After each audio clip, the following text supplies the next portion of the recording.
Terima kasih Anda masih bersama kami di Kabar Petang. Kita lanjutkan dialog. Prof. Ari, kalau dari pandangan Anda, apakah dengan adanya Perpres ini artinya secara kalkulasi masih banyak warga yang menolak untuk divaksin? Ya, saya sih melihatnya seperti gini. Pertama begini ya, kita kan mulai vaksin waktu itu tanggal 13 Januari.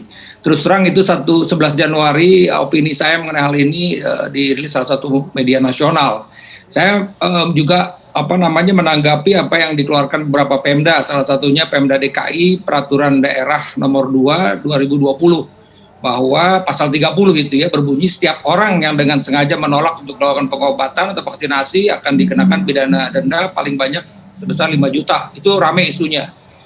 Saya ditanya bagaimana ini hak atau kewajiban. Saya sampaikan kalau kita merujuk kepada Undang-Undang Nomor 4 ya tahun 1984, kita ini boleh dibilang ini vaksinasi ini merupakan hal yang wajib buat masyarakat.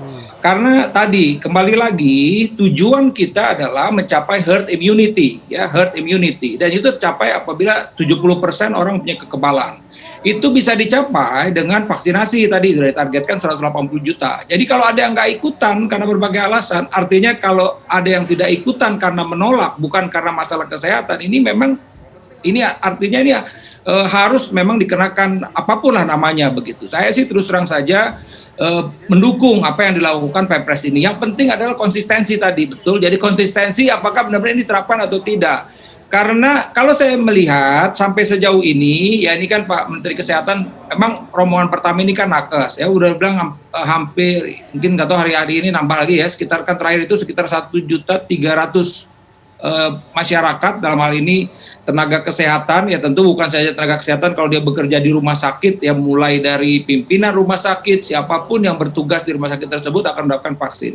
Sampai sejauh ini menurut saya sih tidak ada penolakan begitu loh mengenai hal tersebut. Justru malah yang dalam tanda petik masyarakat yang bukan masuk kelompok ini bertanya-tanya nih kapan, ya bahkan lagi juga kan ada wacana bahwa mereka siap juga kalau memang ini perlu misalnya secara mandiri. Jadi menurut saya sih ini sih masalah artinya ketegasan pemerintah saja. Kita mesti bilang lah, nggak usah kalau mau WHO silakan, kalau pemerintah bilang ini wajib udah selesai.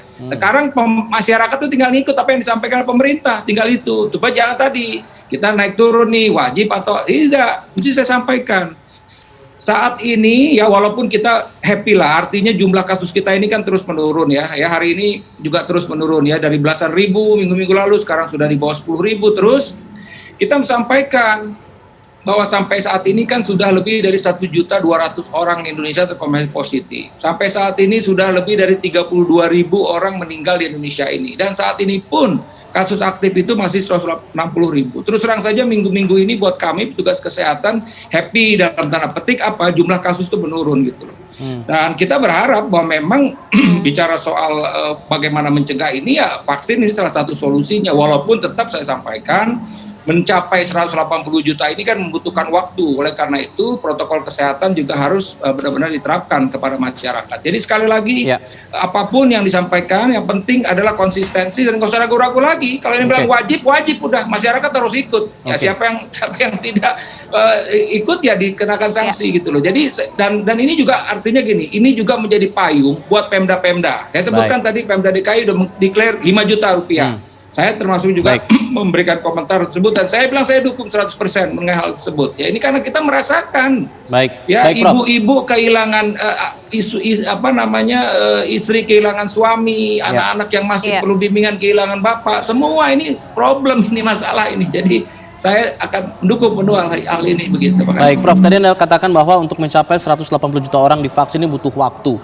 Nah, dalam rentang waktu sampai 180 juta itu, apakah kemudian kita bisa mencapai herd immunity sebelum 180 juta semua orang itu divaksin?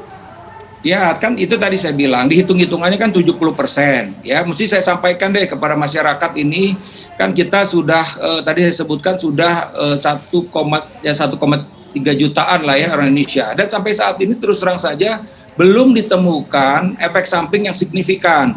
Nah, memang yang perlu kita tunggu ini adalah apakah vaksin ini efektif. Artinya apa? Memang tadi ini orang-orang yang sudah divaksin ini memang menunjukkan antibodi yang meningkat karena juga bisa diperiksa dan kemudian juga punya kekebalan begitu loh. Jadi Jadi sekali lagi, yaitu saya bilang tadi, kita tidak boleh diganggu oleh orang-orang yang menyampaikan bahwa Artika bahwa menolak vaksin dengan berbagai macam alasan dan segala macam gitu loh. Jadi dan apalagi kalau dia itu memprovokasi orang lain untuk tidak divaksin. Saya rasa ini tugas pemerintah untuk melakukan sekali lagi nih, law enforcement ini harus tegakkan kepada orang-orang yang menyampaikan hal tersebut begitu. Jadi nggak boleh ragu-ragu lah menurut saya sih. Saya sih mendukung penuh. Apalagi ditanya kepada saya yang sehari-hari berada di rumah sakit, yang sehari-hari juga ketemu dengan kasus-kasus tersebut begitu loh, yang setiap hari melihat orang meninggal karena penyakit ini gitu loh. Sepakat Prof. Ari, kita ingin cepat-cepat selesai. Nah, artinya Mas Dhani, ke depannya progresnya secepat apa vaksin ini bisa diberikan secara keseluruhan?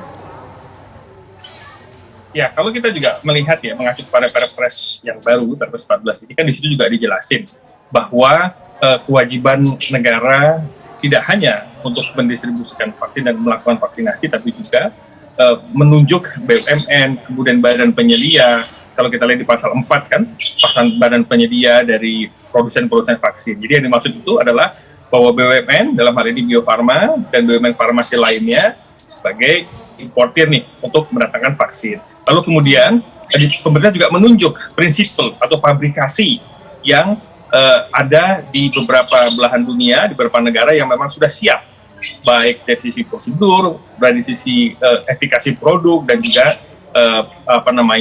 listednya di WHO.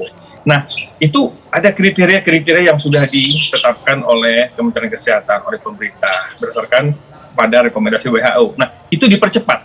Pengadaan vaksinnya, pemerintah percepat. Dari berbagai sumber tentunya. Kalau Sinovac, memang Sinovac yang sesuai komitmen lah. Itu sesuai komitmen pengadaan vaksin dari Sinovac, nah itu yang kita kejar agar bisa masuk kembali, agar pada saatnya di pertengahan Maret dan April itu bisa didistribusikan secara merata ke seluruh masyarakat.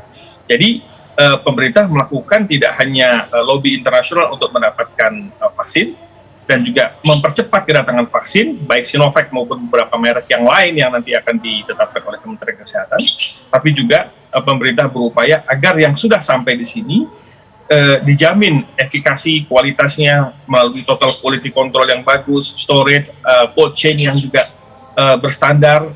Nah, ini semua juga dilakukan pemerintah sampai dengan dia terdistribusi ke kantor-kantor kesehatan, dinas kesehatan di beberapa daerah untuk kemudian didistribusikan kepada masyarakat. Nah, itu semua dipersiapkan oleh pemerintah secara paralel. Baik, terima kasih Mas Dhani, terima kasih Prof. Ari sudah bergabung bersama kami. Kita harapkan memang ini vaksin berjalan sukses dan pandemi bisa segera berakhir. Amin. Terima kasih semuanya, selamat sore, assalamualaikum. Sore, waalaikumsalam.